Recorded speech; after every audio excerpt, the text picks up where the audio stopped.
여러분 안녕하세요. 시사팩토리 100.3 김유리입니다. 격주 수요일과 매주 금요일은 시민들의 시각으로 우리 지역사회가 주목해야 할 사안을 다루고 있습니다. 오늘은 특별히 수요일 격주로 방송되는 소소한 울산 사람들의 이야기 소울 제작진과 함께 얘기 나눠보려 합니다. 소울은 2020년 1월에 시작해서 1년 반 가까이 지속해서 방송되고 있고요. 벌써 30편 넘게 제작됐습니다. 평범한 사람들이 만들어가는 비범한 이야기라는 슬로건으로 제작되고 있는 이 방송은 시민의 눈높이로 울산적 시민들의 이야기를 풀어나간다는 데 큰 의미가 있습니다. 이렇게 시민들이 참여하는 방송이 중요한 이유가 있는데요. 언론사 중심의 방송 운영은 미디어 공론장에서 시민 소외를 야기합니다. 하지만 시민들이 직접 방송을 만들 때 언론사 또는 특정 권력 중심이 아닌 시민 중심의 미디어 공론장 형성이 가능하다는 이야기죠. 한편 이 미디어 공론장에서 공공성을 띠는 내용으로 청취자분들 다수에게 꼭 필요한 방송을 만드는 일은 쉽지 않은 일인데요. 오늘 그간 방송을 제작해온 소울 제작진을 만나서 그 이야기 함께 나눠보도록 하겠습니다. 지금 바로 함께 하시죠.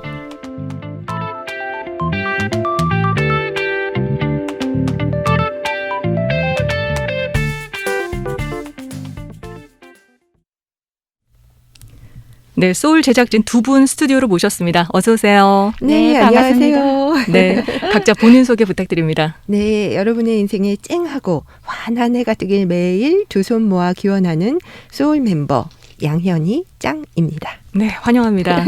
네, 반갑습니다. 저는 소울 라디오 제작단의 달려라 환희 김분화입니다. 네. 저희 소울은요, 울산 사람들의 소소한 이야기를 전하고 있습니다. 구성원으로는 네. 옆에 계신 분은 직접 소개를 하셨고요. 그리고 사고를 치기 전보다는 차분히 정리하는 사고뭉치 엄윤미, 그리고 스무디를 좋아하는 달달한 성실한 성격의 무디 이영은, 그리고 울산 최고의 연극배우 김형석, 이렇게 5명의 순수한 시민들로 이루어진 단체입니다. 그렇군요. 네네. 너무 이름도 멋지게 잘 지으셨어요. 에너지가 굉장히 많으신 분들 같습니다. 아, 감사합니다. 저희 지난주에는 시민 참여형 방송의 의미와 그 뒷이야기를 그 나홀통 중심으로 좀 풀어봤는데 혹시 들으셨나요? 어떠셨나요? 아, 네. 정말 시원했습니다. 방송의 주권을 시민에게 주자는 시민 참여형 방송이잖아요. 네. 진짜 우리 나홀통하고 저희 소울 많이 지원해 주세요.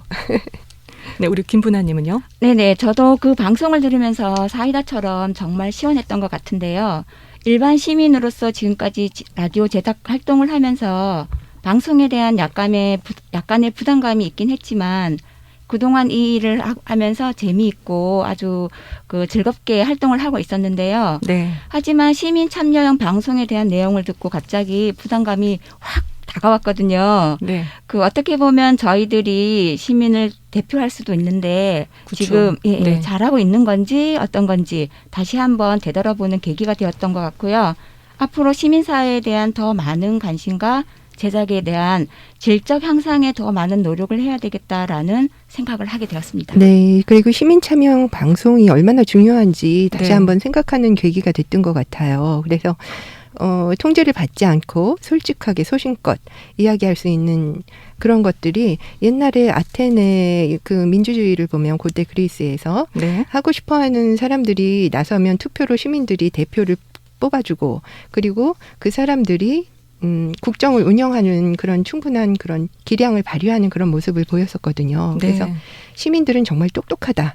이거를 저는 강조해서 얘기하고 싶고요. 네. 정말 시민이 주권자입니다. 시민이 주인이 되도록 자유로운 의사 표현을 할 수 있는 그런 참여를 보장해 주셨으면 좋겠습니다. 네. 소울 제작진들 정말 똑소리가 납니다. 방송을 만들면서 가장 좀 의미 있었다 이렇게 기억되는 내용이 있다면 좀 각각 하나씩 얘기해 주시겠어요? 기억나는 게 너무 많아서 한 가지만 이야기하려니까 참 네. 어떻게 골라야 될까 싶은데요. 저희가 그 가짜 뉴스의 문제점을 드러낸 적이 있습니다. 코로나로 인한 여러 가지 변화를 이야기하는 그런 네. 때였는데요. 온라인 수업에 인싸 교수님, 왕관현 울산대 교수님과 함께했던 그런 프로였는데요. 네.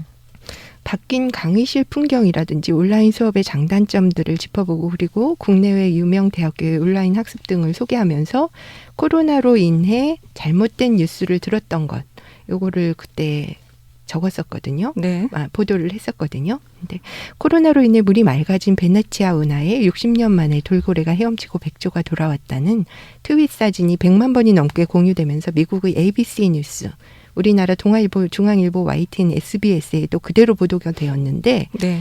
이게 진짜 가짜 뉴스였는데 확인 아이고. 없이 네. 네, 보도를 했던 것이었거든요. 그래서 나중에 다시 CNN에서 그 지역에 베네치아라든지 이런 지역에 네. 문의를 하고 그리고 내셔널 지오그래픽에서도 사진을 검증을 해서 이거는 확인을 해서 가짜 뉴스라는 이야기를 다시 알렸는데 사실 그게 한번 가짜 뉴스가 보도되면 그 다음에 네. 다시 정정하기가 뒤집어지기는 정말 어려워요. 네. 정말 어려운 일인데 그래서 이런 문제점을 드러냈던 거 언론 보도도 맹신하지 말고 정말일까 한 번쯤 출처를 확인해 볼 필요가 있다는 걸 공부했던 계기가 돼서 참 기억에 남습니다. 그렇군요.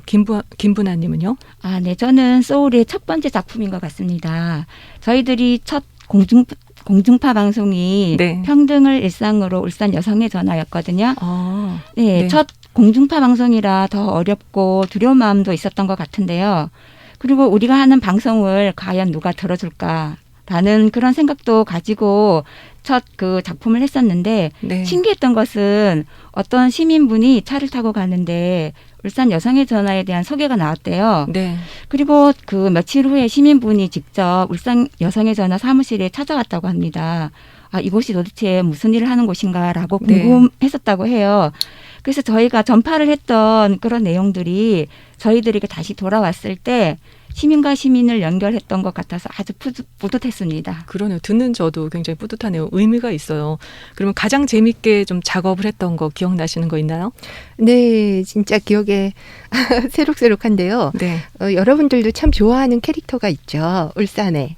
울산 큰애기. 아, 맞습니다. 저도 USB에 이렇게 네네. 캐릭터 달려 있어요. 아, 그래요. 빨간 옷에 맞아요. 얼굴은 넙대대한데 죽은 네. 개가 콕콕 박혀 있고 코도 약간 들창코. 맞아요. 너무 귀여운 모습이어서 진짜 저도 그 컵도 갖고 있거든요. 네.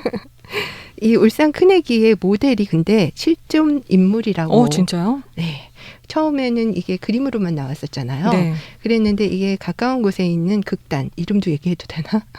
그 모모 극단에 네. 계신 분이었는데 그분을 모델로 해서 그림을 오. 그렸다고 하더라고요. 그래서 이거를 찾아서 온 사방에 전화를 했어요. 어떻게 하면 이분을 네. 실제로 찾아볼 수 있을까? 만나봤어요? 만나보고 싶어서 네. 했는데 그분의 친구분은 만나봤어요. 아, 그럼 못 만난 거잖아요. 네, 직접 만나지는 못했고요. 네.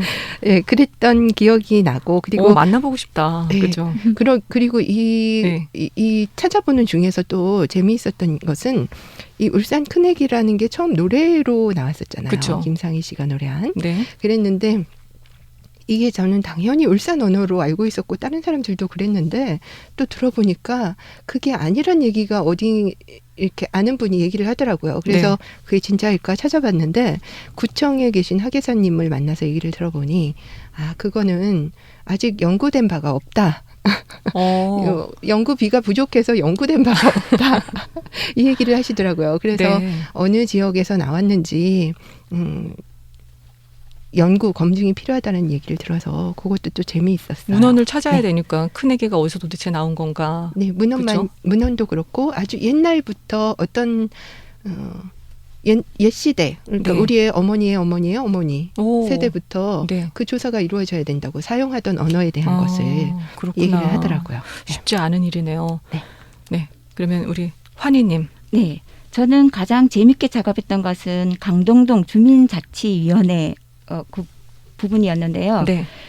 우연히 알게 된 강동의 주민자치위원회가 주민자치 활동에 있어서 아주 모범이 된다는 것을 알게 됐어요. 네. 그래서 이런 활발한 주민자치 활동 모습을 알리고 싶었는데 그때 강동까지 갈 때 저희 팀원들이 모두 함께 갔거든요. 네. 가면서 바닷가로 소풍 가는 그런 기분으로 갔었는데 그 주민센터에 도착을 해서 그 위원들 네. 그 인터뷰를 하고 나서 주민들의 목소리도 담고 싶었어요. 그런데 그 시간에 그 주민들이 주민센터에 별로 없는 거예요. 그래서 저희들이 주민들을 인터뷰하기 위해서 바닷가 바로 앞에 있는 경로당을 찾아갔거든요. 네. 처음 보는 우리들을 그 강동동 어르신들이 먹을 것도 챙겨주시고 인터뷰도 함께 응해주시고 하면서 그때 힘은 많이 들었지만 어천마을의 훈훈함과 재미를 함께 느꼈던 아주 네. 재미있는 기억이 있습니다. 근데 소울팀이 굉장히 멤버십이 좋네요. 팀워크가 좋아요. 네네, 맞습니다. 들켰네요. 지금도 네. 되게 밝은 에너지가 가득하신데 제작 중에 또 어려움이 또 많으셨을 것 같아요. 방송 제작 전문가가 또 아니고 뭐 어려움과 돌발 변수가 얼마나 많았겠어요. 진짜 많아서 많이 이야기해도 되나요? 네, 5분 드릴까요? 네. 제가요, 일단 생리적인 나이가 54세입니다. 아, 진짜요? 그렇게 안 보이세요. 아, 그래요? 아, 감사합니다. 더 늙은 건 아니죠? 아니죠. 아, 반대죠? 네, 한 43으로 봤습니다. 아, 네네. 그러시구나.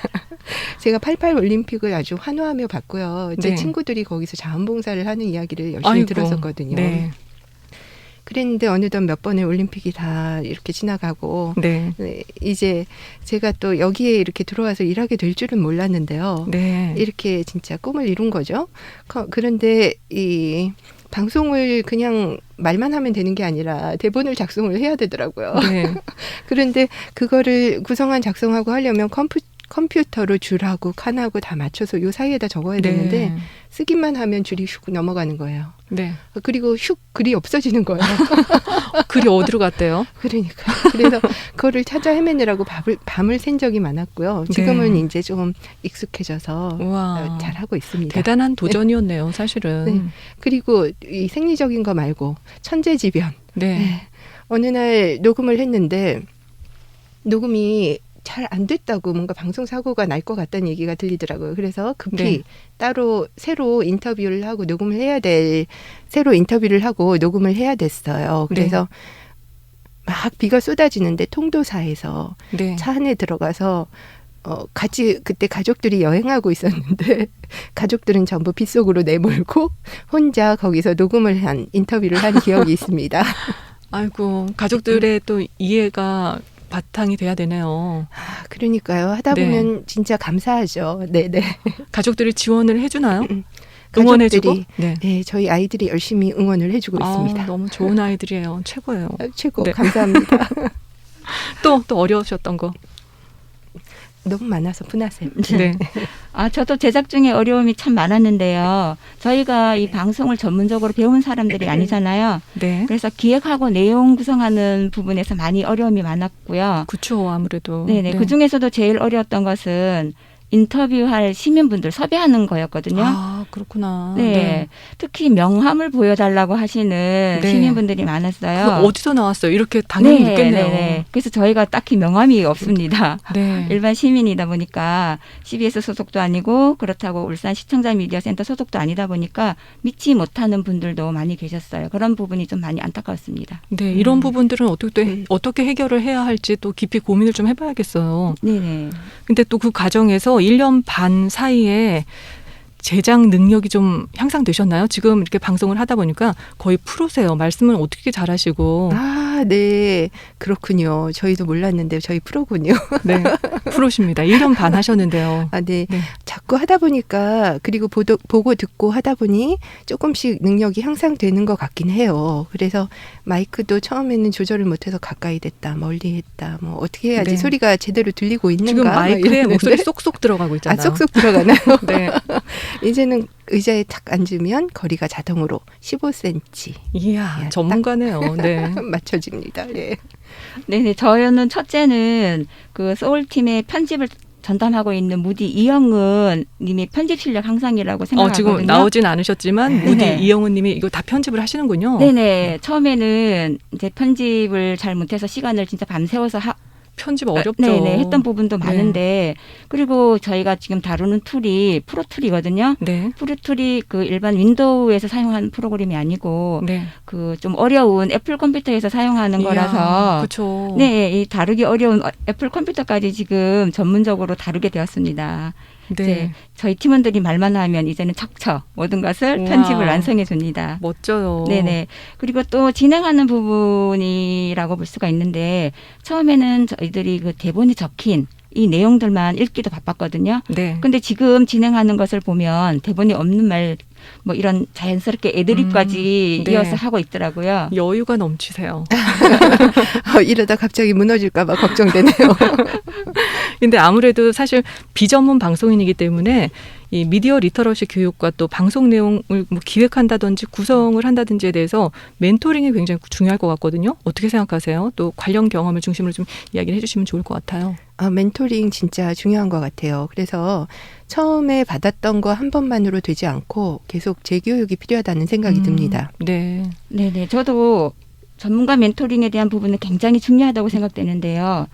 전문가 멘토링을 받으면서 기획과 내용 구성이 더 탄탄해지는 걸 느꼈는데 저희 일반 시민이 바라보는 시각과 전문가가 바라보는 시각이 좀 많이 다르더라고요. 네. 어떻게요? 이제 저 같은 경우는 멘토링을 받으면서 시각이 좀 많이 넓어졌어요. 네. 저희들은 이 작은 것을 보는데 전문가님은 넓은 시각을 가지고 저희들을 이렇게 멘토링을 해주시거든요. 근데 좀 아쉬운 점이 있다면 현재는 단기적인 멘토링만 지금 받고 있는 상태거든요. 네. 그래서 이런 부분들을 좀 더 장기적으로 멘토링이 이어졌으면 좋겠습니다. 네, 그리고요, 이 미디어 리터러시에서 중요한 것이 중립성. 이거를 고민해야 되는 거고, 그리고 네. 미디어의 공공성에 있어서 이게 얼마나 중요한지를 배웠던 것. 네, 그렇군요. 근데 저희 시타팩토리 100.3에서 매주 격주로 수요일에 소울 방송이 나가잖아요. 근데 저희 소울 방송이 나가기 이전에도 팟캐스트 제작을 하셔서 송출을 하셨다고 하는데, 팟캐스트 제작을 하셨다고 하는데 그 당시와 또 지금의 차이 뭐가 있을까요? 예, 팟캐스트는 아무래도 가벼운 마음으로 했다면 라디오는 조금 더 훨씬 무거운 마음으로 제작에 임하게 되는 것 같아요. 그래서 좀 더 신뢰받을 수 있게 준비하고 방송할 네. 수 있도록 그런 생각을 하고 있습니다. 그래서 많은 분들하고 소통할 수 있다고 생각하니까 참 신이 나고요. 네. 예, 아무래도 차이가 있는 것 같습니다. 공중파의 무게가 좀 있는 거네요. 그렇죠? 네네. 네네. 저희 팟캐스트가 2018년부터 제작을 하고 있었는데요. 네. 10분 내에 짧은 오디오 방송이었거든요.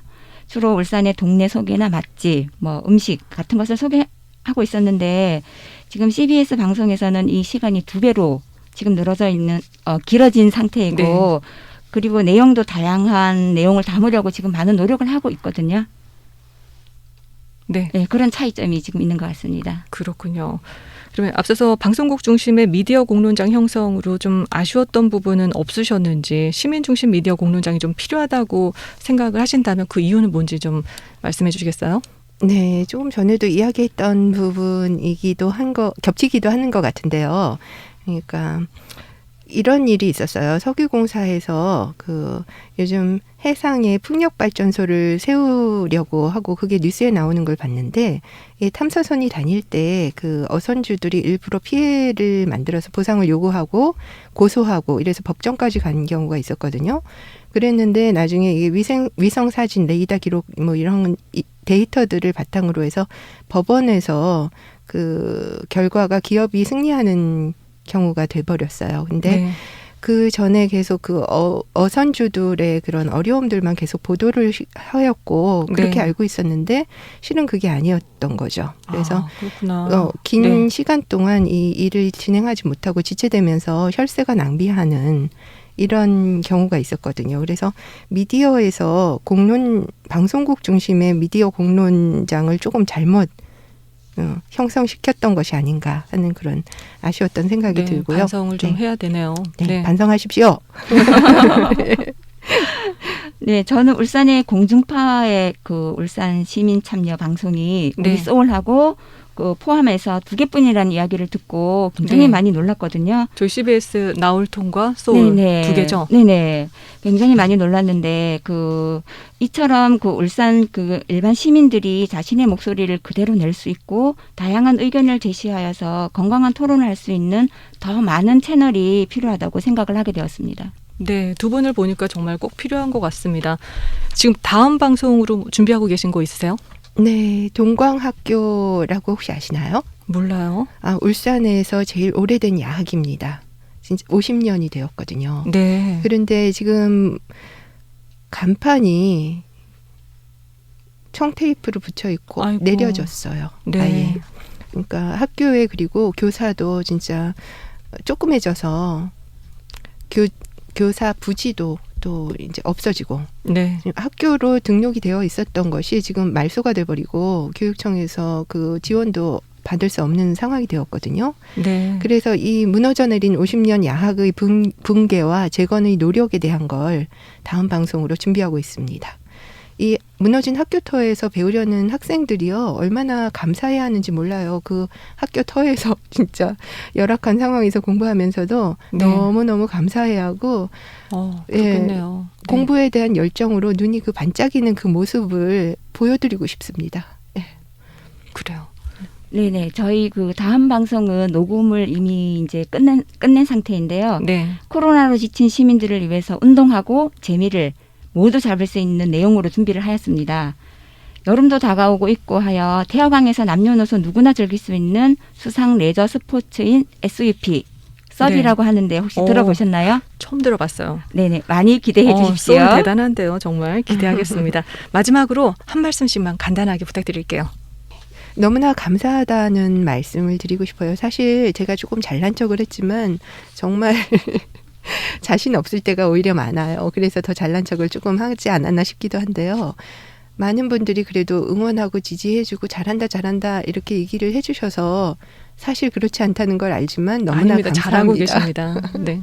너무너무 감사하고요. 예, 앞으로도 힘을 내서 좋은 방송들을 많이 만들고 싶습니다. 예. 네네. 저도 좋은 방송을 하기 위해 열심히 앞으로 노력을 많이 할 것이고요. 일반 시민들이 진행하는 라디오 방송에도 많은 관심 가져주시고 힘찬 응원 부탁드리겠습니다. 네, 감사합니다. 소소한 울산 사람들의 이야기 소울 제작진 양현희, 김분아 씨 두 분과 함께했습니다. 오늘 함께해 주셔서 고맙습니다. 감사합니다. 네, 감사합니다. 네, 매년 1월 방송통신위원회는 예산 및 기금 운용 계획을 발표하는데요. 지난해 2020년 전체 예산 2,599억 원 중 시청자 방송 참여 활성화 지원 예산은 15억 원에 불과했습니다. 0.59%였죠. 이렇게 시민 제작진의 이야기를 들어보면 방송 기획과 내용 구성에 대한 지속적이고 또 장기적인 멘토링이 필요하다고 입을 모읍니다. 방송통신위원회가 VR, AR과 같은 첨단 기술을 활용하는 방송 지원 사업에 많은 예산을 투입하는 데 비해서 시청자 참여 활성화 지원 예산은 너무 초라한 수준입니다. 민주적 미디어 공공성 확보를 위해서 세워진 방통위가 시민 참여형 방송 제작에 더 많은 관심을 가져야 할 것 같습니다. 지금 해바라기에 행복을 주는 사람 노래 나가고 있는데요. 이 노래 띄워드리면서 저도 물러가겠습니다. 지금까지 진행의 김유리, 기술의 강승복, 구성의 엄유미, 연출의 김성광이었습니다. 고맙습니다.